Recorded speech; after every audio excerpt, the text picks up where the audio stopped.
Die Mächte des weltpolitischen Dreiecks aber werden aus ihrem harten und unerbittlichen Kampf gegen den Kommunismus in immer tieferer Freundschaft einander verbunden und somit Gestalter und Garanten einer neuen und gerechteren Zukunft. 주위에 있는 사람들과 금방 친해지고 남들이 듣기 좋아하는 말을 아주 잘했어요.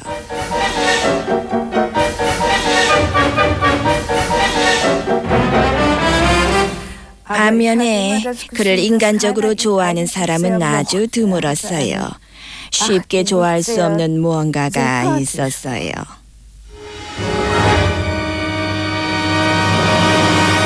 예전에 보았을 때보다 더 거만해져 있더군요. 전체적인 자세가 의욕적으로 변했어요. 배우가 무대에서 연기를 하는 것 같았는데 왜냐하면은 눈에 띄려고 안간힘을 썼거든요.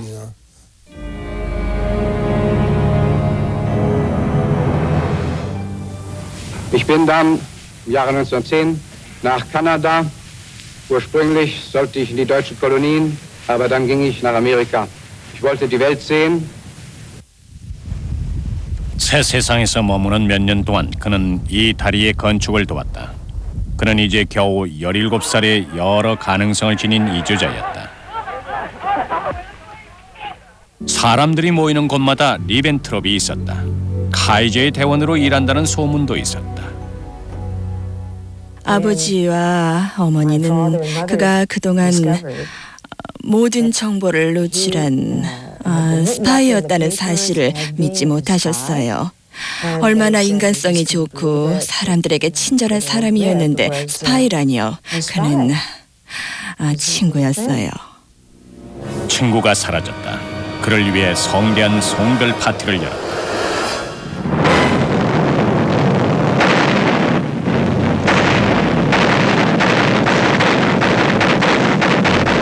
다시는 새로운 세상을 볼 수 없었다. 기병대 중위가 돼서 철십자 훈장을 받았다.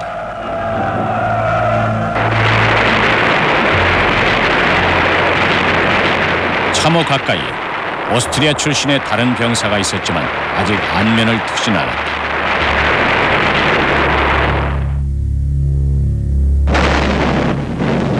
부상으로 콘스탄티노플로 이송된 후 아랍인을 선동시켜 영국의 반란을 일으키려 했다지만 자료는 파괴됐다.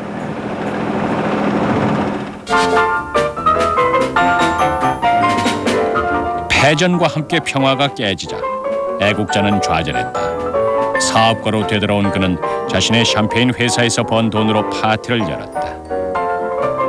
그의 목표는 여전히 사회에서 출세하는 것이었다. 그 당시에는 리벤스노비라 불렀어요. 사람들은 그를 속물이라며 비웃었지요. 소공자처럼 행동하고 베를린의 상류층인 척했어요. 결국 부자의 딸과 결혼하게 됐는데 그에겐 절대적인 행운이었죠. 그의 성공은 애넬리즈 행켈과 결혼하여 샴페인 왕의 사위가 된 것이다. 가능하면 많은 사람들과 친해지고 만나려고 했어요. 샴페인을 팔 수 있는 좋은 방법이니까요. 사람들을 많이 알면 알수록 그는 더욱 부자가 되어갔어요. 그건 말하자면 꿩 먹고 알 먹는 셈이었죠. 그는 거리의 인생과는 멀었다. 거기에 그의 오랜 전우가 선전을 하고 있다. 그의 지지자들은 상류 출신이 아니었다. 그러나 폰 리벤트롭은 자신이 상류 출신임을 자부했다. 우아한 가구와 현대 예술품으로 도배한 화려한 저택에 수많은 방문객들이 자주 찾아왔는데 아주 흥미롭게도 유태인 신사들이었죠. 전 깜짝 놀랐어요. 이 신사는 반유태주의로 성공가도를 달렸지만 권력을 얻기 위해서는 더 많은 행동이 필요했다. 리벤트롭은 여전히 그와는 거리가 멀었으며 이 민주당은 구스타프 스트레스만과 가까웠다. 그러나 그의 정치 동료는 프란츠 폰 파펜이었다. 정치인, 외교관, 경제학자들이 아주 많이 모였어요. 샤흐트, 폰 파펜, 르벤트롭 자신을 비롯해서 정치, 산업, 예술계 출신들이었죠. 날씨가 맑은 날은 아무도 볼 수 없는 정원으로 나가서 남들의 이목에 신경 쓸 필요 없이 모든 관심거리에 대해서 자유롭게 얘기하곤 했어요. 화제는 생존을 위해 악전고투하는 바이마르 공화국이었다. 누가 이 일을 맡을 것인가? 구원을 약속하는 선동자인가? Jemand muss in Deutschland kommen und muss sagen, den Frieden wollen wir, aber diese ununterbrochene Entrückung lehnen wir ab und die Entbehrung ertragen wir nicht. 리벤트롭은 히틀러에게 운명을 걸었다. 무슨 생각이었을까? 리벤트롭이 상류층이란 이유만으로 히틀러에게 아주 중요한 인물이었어요. 히틀러의 나치 당원들 중엔 고학력자나 상류 출신이 그리 많지 않았던 게 가장 큰 이유였어요. 리벤트롭과 히틀러의 동료들이 공화국 붕괴를 음모했다.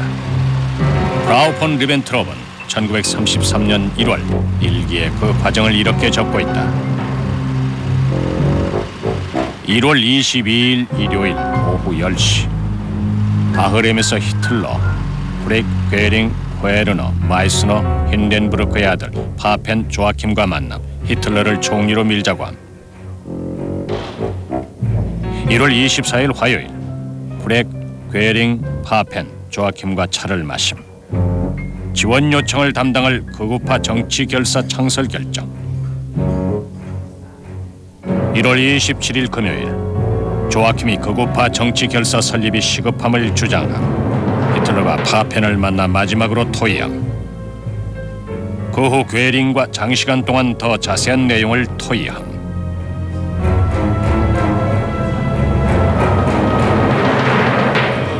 (1월 29일) 일요일 히틀러가 결정된 내용을 발표함. 선거를 다시 해야 하지만 법률 제정은 필요 없다고 함. 힌덴부르크가 선거를 원치 않자 조아킴에게 마지막 선거가 될 거라고 전달시킴. 저녁 괴링과 함께 파펜을 만남. 파펜이 모든 장애물을 제거했고 내일 11시 힌덴부르크와 회의할 거라고 말함.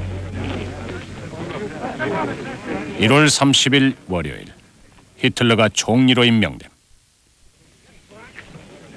Ich hatte den Eindruck, hier einem Manne gegenüber zu sein, der wusste, was er wollte und der eine sehr starke Persönlichkeit war. 드디어 주인을 찾은 리벤트롭은 그의 곁을 떠나지 않았다.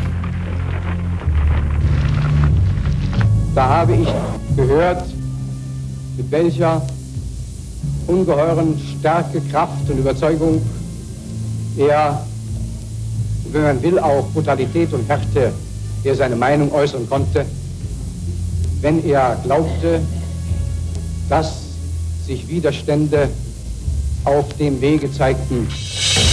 다른 어떤 추정자에 비해 히틀러의 말을 열심히 경청했다. 또 다른 능력이 있었는데 히틀러가 원하는 것을 미리 확인한 다음 그것을 의견으로 내세우는 것이었어요. 원하는 일은 무엇이든 할 수 있는 지위로 부상했다. 그렇게까지 성공한 것을 알고 모두들 깜짝 놀랐어요. 우린 그에게 그런 천부적인 능력이 있는 줄 전혀 몰랐거든요. 그는 아주 똑똑한 사람임이 틀림없다고 생각했어요. 정상에 오른 그는 핵심 멤버가 됐다. 총통은 그를 신임했지만 나치 당원들은 아니었다. 절대로 손을 더럽히지 않으려는 벼락 부자를 신용할 수 없었던 것이다. 오직 한 명만이 샴페인 왕의 숨은 끼를 발견했다. 히물러는 그의 절친한 친구를 친위대 대장으로 임명했다. 히물러는 끝까지 이 우정을 지켜줬다. 리벤트롭은 히틀러의 정통 대리 루돌프 헤스의 참모 중 한 사람이었습니다. 말하자면 헤스의 휘하에서 리벤트롭 사무국을 세운 셈이었죠. 외교 업무와 역사에 대한 지식이 풍부한 몇 사람을 들여온 뒤에 그들과 함께 몇 가지 특별한 임무를 맡아서 수행하는 일을 했어요. 다른 외교관들이 이루지 못한 영국과의 협정을 성사시켜 베르사유 협정을 유명무실화했고 해군력을 영국의 3분의 1 수준으로 증강할 것을 허락받았다. Es ist möglich geworden durch die großzügige, weit vorausschauende Einstellung des deutschen Reichskanzlers. Es ist der erste praktische Schritt seit Jahren auf dem Wege zu einer Rüstungsbegrenzung und zu einer allgemeinen Befriedung in Europa. 두 번째 화해의 장은 라인란트 점령이며 베르사유 협정을 또다시 깬다. Wollen nichts anderes als Friede, wollen nichts anderes als Ruhe, wollen nichts anderes als uns unseren Aufgaben widmen können, wollen aber auch nichts anderes als unser gleiches Recht und lassen uns nicht unsere Ehre von irgendjemand wegnehmen. 주인과 그의 대변자다. A nation which once and for all has restored its sovereignty and which will never allow this sovereignty to be discussed again, but also a nation which wants nothing but freedom, equality and peace. 영국 주재 대사가 된 충실한 심부름꾼에게 히틀러가 말했다. 리벤트롭, 자네는 내 말들 중 최고일세. 영국과 동맹을 맺게. 영국 주재 대사가 된 리벤트롭은 그의 명성과 히틀러의 정치 방법을 그대로 런던으로 갖고 와서 영국과 동맹을 맺길 원했습니다. 세상은 구영국 제국과 신독일로 이등분됐다. 리벤트롭은 지원을 요청하기 위해 친영파가 됐다. 1936년 런던에서 그의 조수로 일하러 갔을 때 그가 입은 옷에서부터 마시는 차까지 모든 것이 영국 제품이었습니다. 개를 키웠다면 그것도 영국종이었을 겁니다. 심지어 프리디와 홀란드 앤 홀란드사의 총까지도 영국제였지요. 모든 게 영국제로 통했습니다. 독일 대사인 리벤트롭은 영국 귀족을 만나 정치적 친분을 쌓으려 했지만 환상에 그쳤다. 영국에서 스스로 한 바보짓으로 웃음거리가 된 뒤에는 반영국주의가 됐고 아주 엉뚱한 행동을 저질렀습니다. 예컨대 영국 왕이 주최하는 파티에 참석하라는 초대에 응했다. 원래 직업이 샴페인 사업가였기 때문에 국가와 국가 간의 정체는 아직 미숙한 점이 많았어요. 대신 히틀러를 위해 충성하고 있다는 것에 굉장한 자부심을 느꼈죠.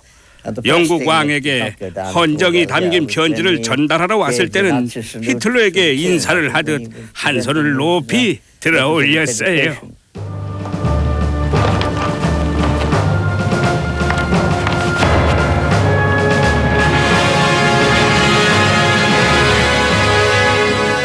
왕이 이렇게 말했어요. 이거 참 식민지에서 온 사람들이 자기네 방식으로 내게 인사를 건네는구만.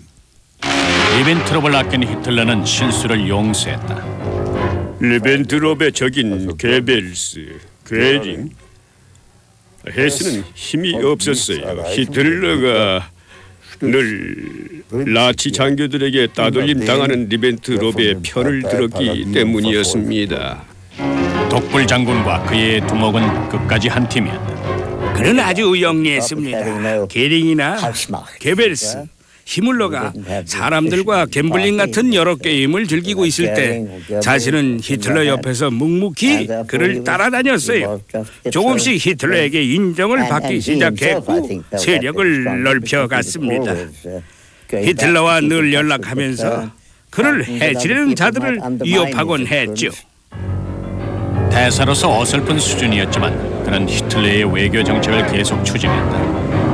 1937년 외무부를 연결하지 않은 채 일본, 이탈리아와 협정을 맺은 일은 그의 또 다른 성공이었다.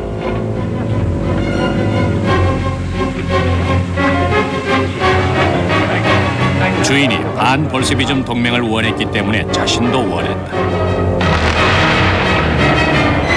히틀러가 신문을 읽고 있는데 갑자기 리벤트롭이 말했어요. 총통 각하, 어서 빨리 총칼을 뽑아 들어야 합니다. 전 히틀러가 크게 화낼 줄 알았어요. 하지만 아닐세 리벤트롭, 아직 때가 아니야 라고 말했습니다. 히틀러는 브리튼 제도에 있는 충신이 영국과 세계를 분할하리라 여전히 기대했지만 영국은 원하지 않았다.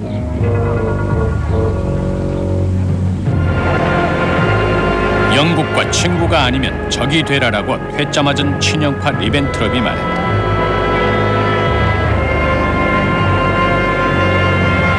그는 거절당한 사냥꾼이라는 말이 맞을 정도로 반영국주의자가 됐어요. 히틀러의 앞에서도 영국을 적대시하는 말을 내뱉었죠. 1938년 3월 오스트리아와 합병했다.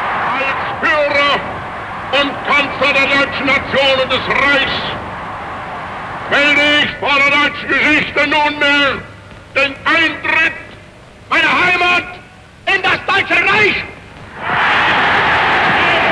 리벤트롭은 그늘에 가려졌다. 새로 임명된 외무장관은 단역이었다. 히틀러는 외무부에 충직한 부하를 안치고 싶었다.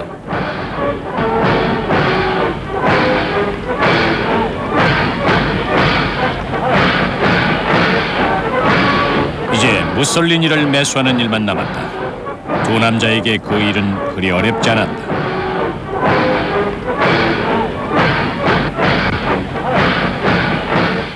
리벤트롭은 처음 만나는 사람에게 매우 호감을 주는 스타일이었습니다. 그러니까 인상이 좋은 편이었죠.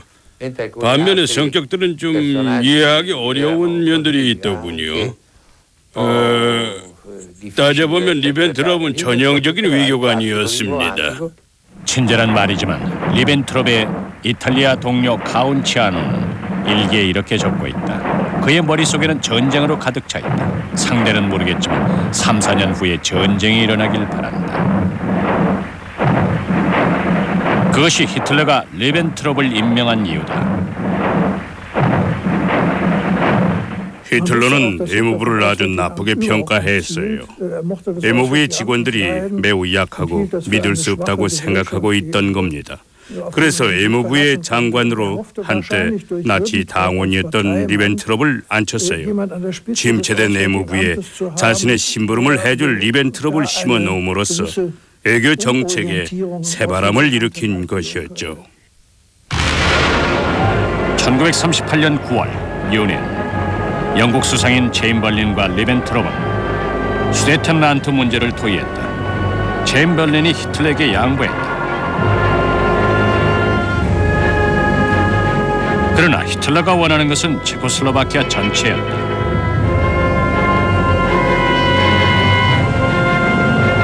(2주) 후에 체인벌린이 다시 왔다. 체인벌린이 평화를 원하는 반면 히틀러와 리벤트롭은 전쟁을 원했다.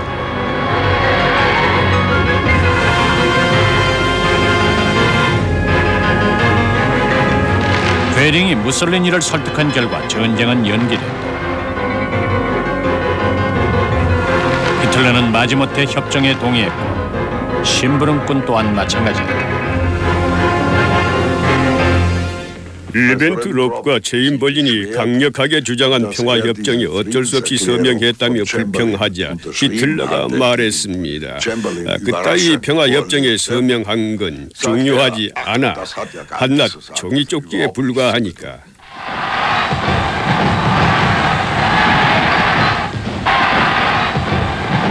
다섯 달 후 뮌헨 협정을 위반했다. 히틀러가 체코를 공격하자 베를린 시민들이 환호성을 질렀다.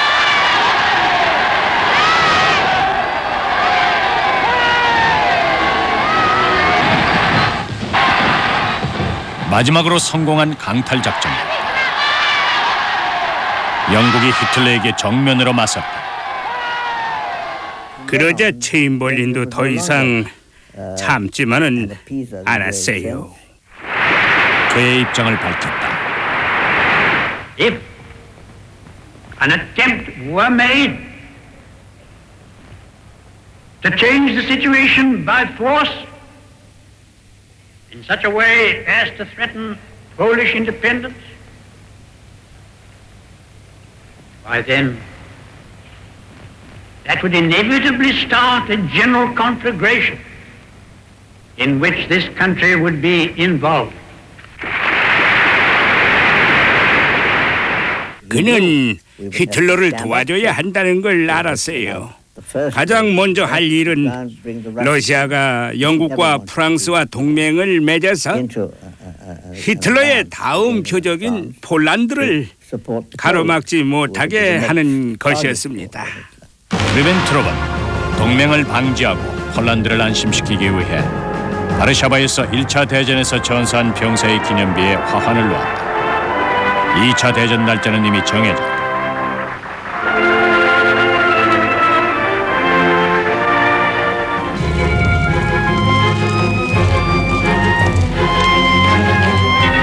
(1939년 4월) 히틀러는 폴란드 침공 준비를 명령했다. 그의 심부름꾼은 기뻐했다.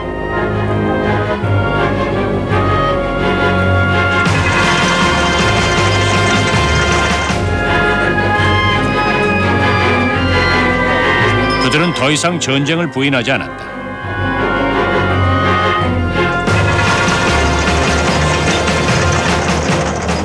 그러자 거센 반발이 일어났다. 프랑스와 영국이 폴란드 문제로 소련과 협의했다. 히틀러에겐 뜻밖의 상황이었다. 연합국인 영국과 프랑스가 독일에게 침략당할 위기에 놓인 폴란드를 구제할 방법을 소련과 토의하기 위해서 모스크바로 사절단을 보내자 히틀러가 말했습니다. 나를 상대로 3개국이 세계전쟁을 일으키려는 걸 반드시 막아야 돼. 영국과 프랑스를 앞지르기 위해 리벤트롭을 모스크바로 보냈다.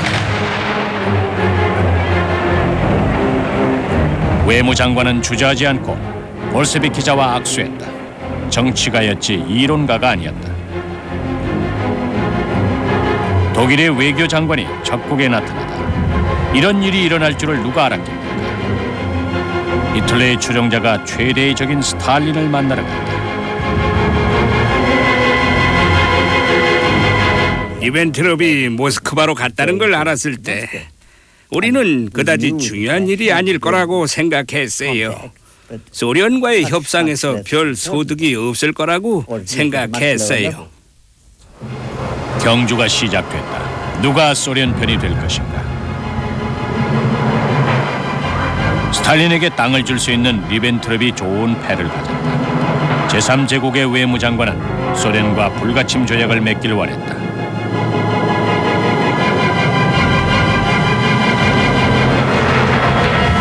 이때가 리벤트롭이 맞은 최대의 전성기였다. 히틀러는 이날만큼 스탈린의 옆에 앉은 리벤트롭이 절실하게 필요한 적이 없었다. 협상에 참석한 소련 사람은 정부 대표인 몰로토프와 공산당 서기장인 스탈린이었는데 그는 소련 정부의 공식적인 지위에 있지 않았어요. 무엇보다도 스탈린이 참석했다는 게 가장 눈에 띄었어요. 긴장이 감돌았다. 리벤트롭이 실패할까 봐 걱정한 히틀러는 모스크바 소식을 초조하게 기다렸다. 독일과 직통 전화가 연결된 대사관에 앉아있다가 소련과 독일의 국경선에 변화가 생겼다는 연락을 받고 그 내용을 보고했습니다. 히틀러는 아주 짧은 시간 후에 보고를 승인했죠. 독소 불가침 조약이 맺어졌다는 표시였습니다. 독재자의 사악한 협정이었다.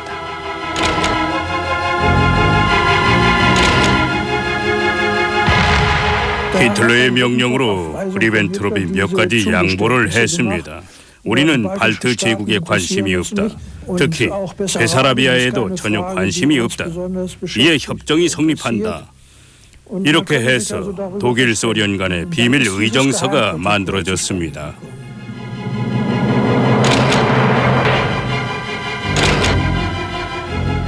스탈린은 히틀러에 비해서 유난히 우호적인 태도를 보였어요. 잔인하고 극악무도한 범죄자로 알고 있었지만 의외로 친절하고 편했습니다. 리벤트롭도 그 점에서 놀랐어요. 마치 나치당의 예전 동료들을 만난 기분이었다고 리벤트롭이 말했어요. 스탈린과 몰로토프는 히틀러가 아주 중요한 정치인이라며 이구동성으로 칭찬을 아끼지 않았다고 자랑스레 말했습니다. 폴란드는 첫 포탄이 발사되기도 전에 분할됐다. 양측이 서명한 뒤에 샴페인을 터뜨리자 사진사인 나우스가 사진을 찍기 시작했습니다. 그러자 스탈린이 사진은 내보내지 않는 게 좋겠어. 사람들이 오해할지도 모르잖소라고 말했습니다. 라우스가 필름을 꺼내려고 하자 스탈린이 그를 저지하며 굳이 꺼낼 필요는 없다고 말했습니다. 독일로 돌아왔다. 모두가 그를 환영했다. Der Name des Parteienlosen von Ribbentrop wird mit der politischen Erhebung der deutschen Nation als Reichsaußenminister für alle Zeiten verbunden sein. 리벤트롭과 몰로토프는 역사적인 인물이 됐어요. 그 둘은 자신들이 맺은 조약이 엄청난 성공을 거두길 바랬습니다. 전쟁을 막는 것이 아니라 피해갈 수 없게 만들었어요. 리벤트롭은 그 어느 때보다도 더 기세등등했다. 세계 정치의 한복판에서 역사의 흐름을 바꿨다. 히틀러를 만족시켰다고 여긴 리벤트롭은 주인에게 더욱 다가갈 수 있기를 바랬다.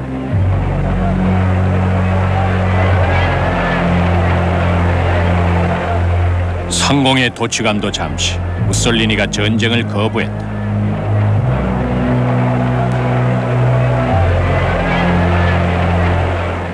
독소 불가침 조약이 얼마든지 가능하다고 생각했습니다. 그건 리벤트롭도 잘 알고 있었어요. 전 그와 그 협상이 믿을만하다는 확신이 서지 않았습니다. 협상 내용에 대한 아버지의 확신은 솔직히 말하자면 거의 0%에 가까웠습니다. 1939년 8월 베를린, 아직 조용하다.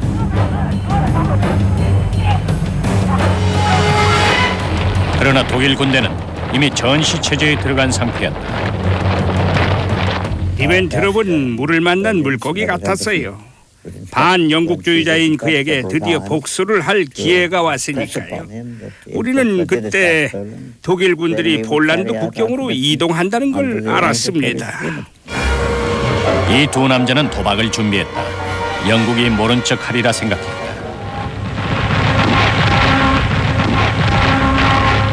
(1939년 9월 1일) 폴란드를 공격했다.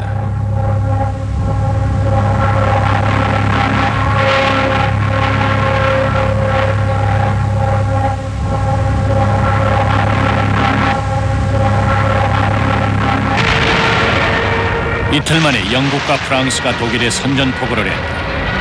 두 남자가 착각한 것이다. 2주 후에 스탈린이 폴란드의 영토를 요구했다. 4주 후에 폴란드가 항복했다. 불타는 바르샤바다. 9월 말 히틀러는 리벤트롭을 모스크바로 보냈다. 이번에는 독일 제국의 외무장관을 깍듯이 맞이했다.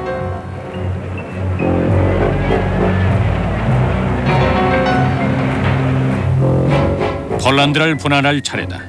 스탈린과 베를린에서 온 친구는 재조정을 고집했다. 몇 군데 폴란드 경계선이 이동했어요. 나중에 그게 문제가 됐죠. 두꺼운 펜으로 그었기 때문이었어요. 그래서 폴란드의 분할 경계선에 수 킬로미터의 오차가 생겼습니다.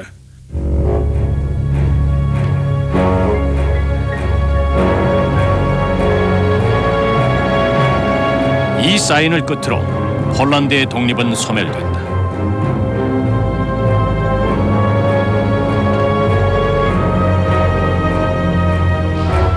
1939년 9월 브리스트 리토브스크가 독일과 소련의 국경선이 됐다.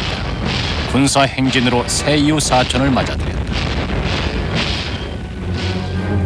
폴란드를 점령한 그들은 서부로 눈길을 돌렸다. 리벤트롭은 전우를 찾았지만 무솔리니는 아직도 주저하고 있었다. 저희 아버지께서는 1939년에 많은 고민을 하시던 끝에 전쟁에 참전한 후에도 두 번째 뮌헨 협정이 맺어지길 바랬다고 생각합니다. 독일이 서부 전선에서 승리를 거두자 무솔리니도 전쟁에 가담했다. 그들은 수학을 돕는 일손이라 불렸다. 야망에 부푼 히틀러는 스페인 친구인 프랑코에게 원조를 간곡히 요청했다.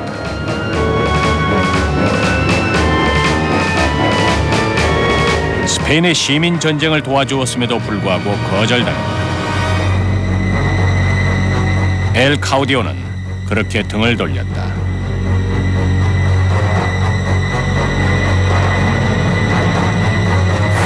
총사령관은 제국주의 국가인 이탈리아, 일본과 한편이 돼 삼국 동맹 조약을 체결했다. 리벤트롭이 성공시킨 유일한 전쟁 동맹이었다.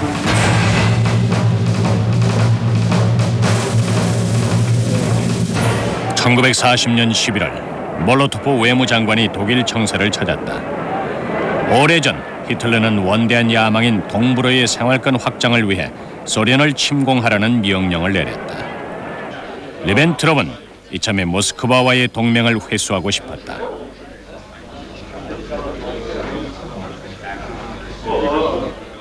리벤트롭은 자리에 침착하게 앉아서 히틀러와 몰로토프가 얘기하는 걸 주의 깊게 듣고 있었습니다. 가만히 듣기만 하고 아무 말도 하지 않았어요. 아무 생각이 없어 보였죠. 앉아만 있을 뿐 가끔씩 히틀러가 던지는 질문에만 대답해 줄 뿐이었습니다. 리벤트롭은 소련과 함께 영국을 공격하여 나눠 갖길 원했다. 몰로토프는 동부에 있는 독일 군대가 신경 쓰였다.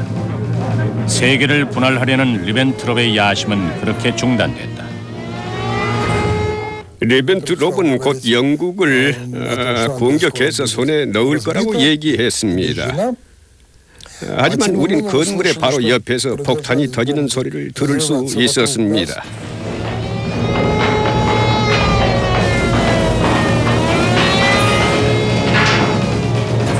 불평등한 파트너들은 서둘러 지하 방공호로 대피했다. 몰로토프가 리벤트롭에게 이렇게 물었어요. 영국을 공격한다고 했는데 당신네 수도를 공격하는 건 누구요? 우리가 이렇게 지하에 숨어야 하는 이유가 뭐죠? 방문은 실패했다. 몰로토프의 마음은 무거웠다. 그러나 스탈린은 동맹을 철석같이 믿고 베를린의 파트너를 신용했다.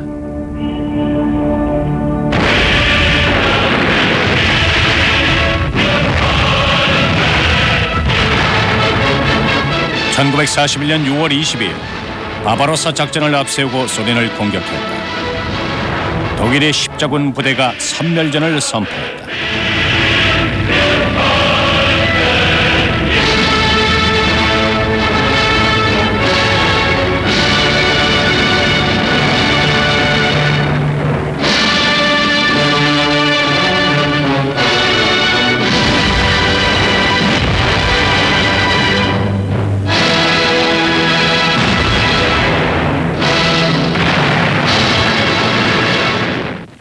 두 시간 전에 독일 군대가 소련의 국경선을 지나갔다고 리벤트롭이 말했습니다.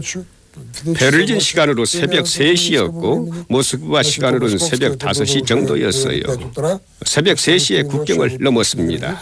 그에겐 최악의 시간이었다. 세계 언론에 히틀러의 선전포고를 뒤늦게서야 발표했다.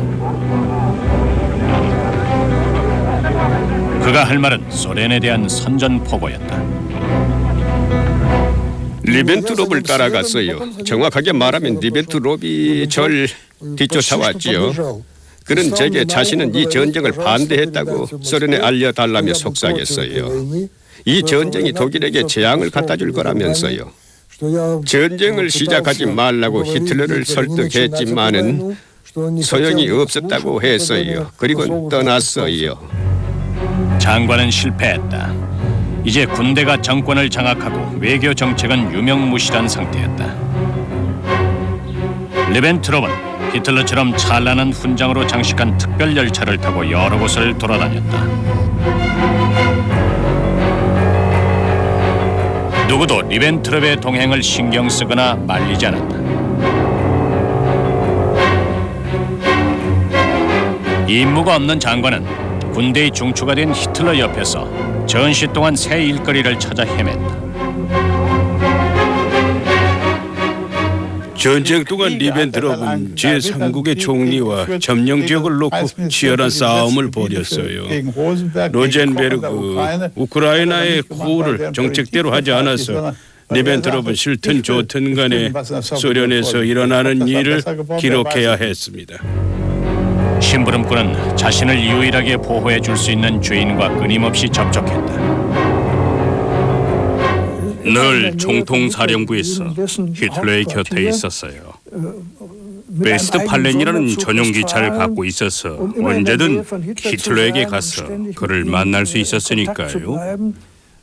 게링이나 히물러, 게벨스 또는 다른 군인들이 자신보다 히틀러와 더 가까워질까 봐 늘 두려워했어요.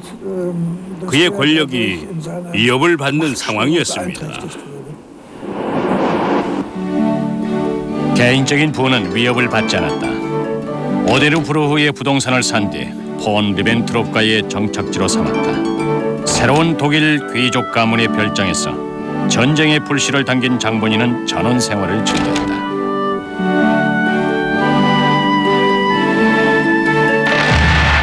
전쟁 상황은 악화되는 반면 그의 샴페인 회사는 흑자를 달리고 있었다. 외무장관은 사치스런 취미 생활을 중단할 필요가 없었다. 흑자가 완전히 자리를 굳히자 그의 부는 더욱 증가했다. 골프장에서 여가를 즐기곤 했다.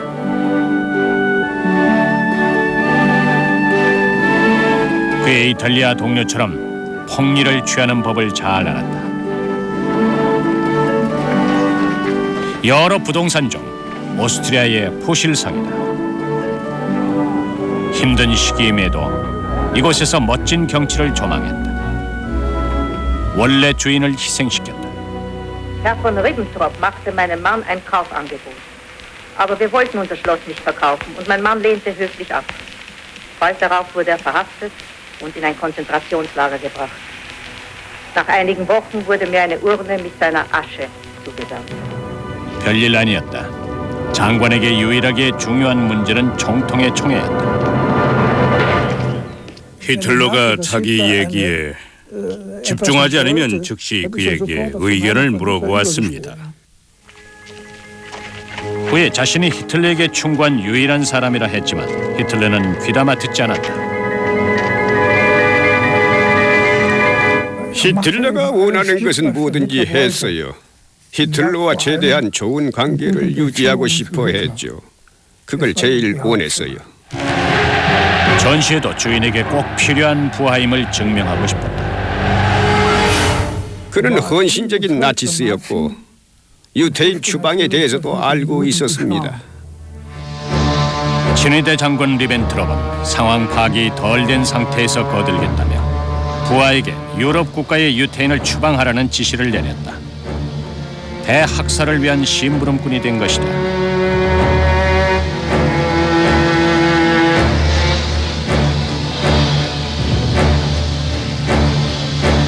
평소처럼 세부 사항엔 관심이 없었다.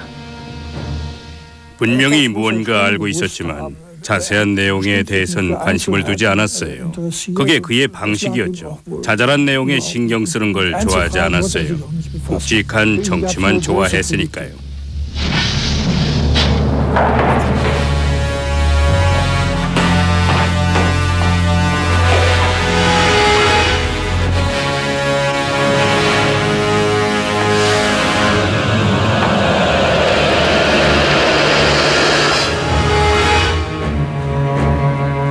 장관은 신경 쓰고 싶지 않은 내용을 숙지해야 할 필요성을 느꼈다.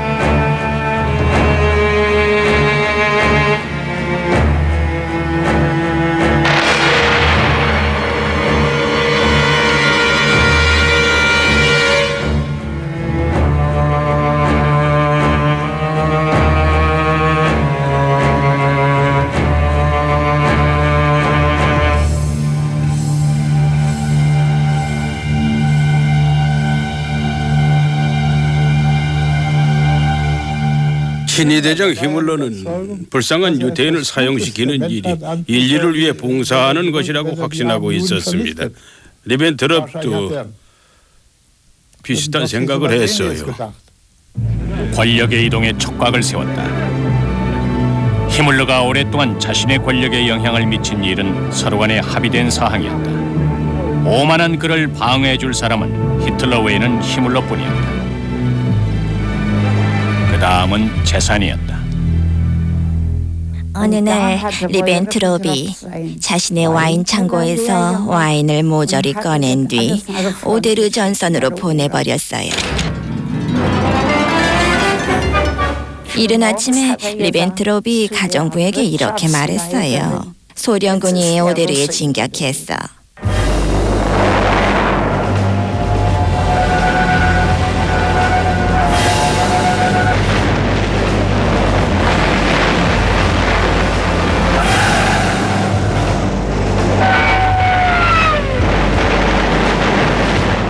그리곤 차를 타고 베를린으로 급하게 떠났어요.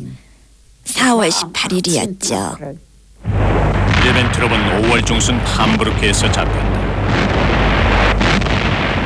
영국인에게 잡혔는데 처음엔 자신이 외무장관이 아니라고 부인했습니다. 영국인은 그의 친척을 이용하는 잔꾀를 부렸다. 한 여자가 달려와서 그를 껴안으며 드디어 다시 만났군요라고 말했어요.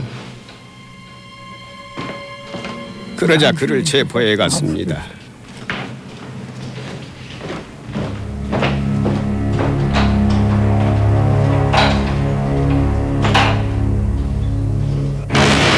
(1946년) 뉴른베르크 재판의 전쟁 범죄자 중 리벤트롭은 3번이었다. 리벤트롭은 아주 조용했어요. 늘 자신이 기대오던 아돌프 히틀러가 자살했기 때문이지요. 히틀러가 살아있다면 모든 책임을 지고 다른 추종자들과 공범이 되길 거부하겠다고 회고록에 썼다. 그칠 줄 모르는 맹종이었다. 또 모든 죄를 자신이 떠맡았다. 과대망상에 빠진 그는 실제로는 파산했다. 리벤트롭은 일주일에 2-3번씩만 밖에 나왔는데 그것도 조사를 받기 위해서였습니다. 중국 신발을 신고 있어서인지 전체적인 모습이 어색했어요. 좀 이상했죠. 교도소의 미군 병사 중엔 간혹 유태인도 있었는데 그들이 자신의 민족을 청소하듯이 말살시킨 독일인 외무장관을 조사실까지 호송해 갔습니다. 이번엔 입장이 완전히 뒤바뀐 셈이었죠. 다시 한번 그는 수행원이 없는 아웃사이더로 돌아갔다. 혼자였다. 감옥에서도 따돌림을 받았다.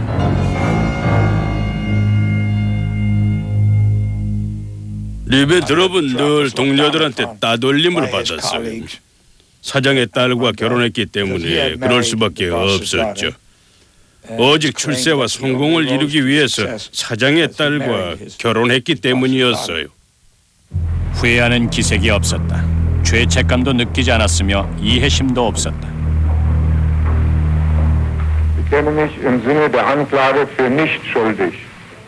본 리벤트롭은 포에게 반대파를 선동시켜 반란을 일으키라는 지시를 내렸습니다. 그 추가된 이유는 자신을 맡고 있는 장애물을 없애버리기 위해서였습니다. 반대파를 모두 없애버리고 유태인을 죽였습니다.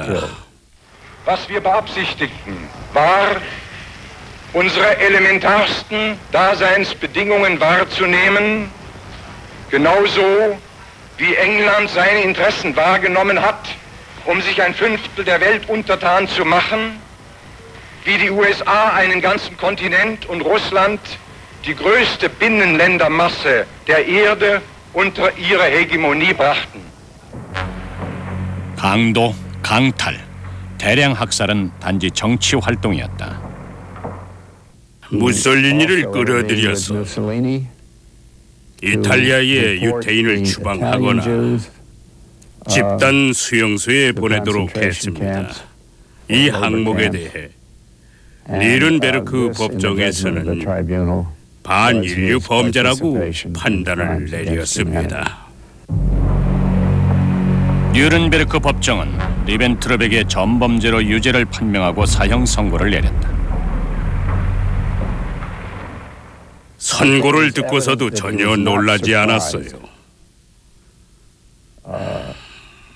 제가 보기에 그는 완전히 포기한 상태였죠. 감탄사나 비명이나 말 한마디도 전혀 하지 않았어요. 1946년 10월 16일 새벽 1시 19분 리벤트롭은 첫 번째로 독방에서 끌려 나왔다. 그리고 섬뜩한 광경이 이어졌다. 교수형 집행인들은 사형수의 무게가 줄었다는 것을 고려하지 못했다. 사형수들은 너무 가벼웠다.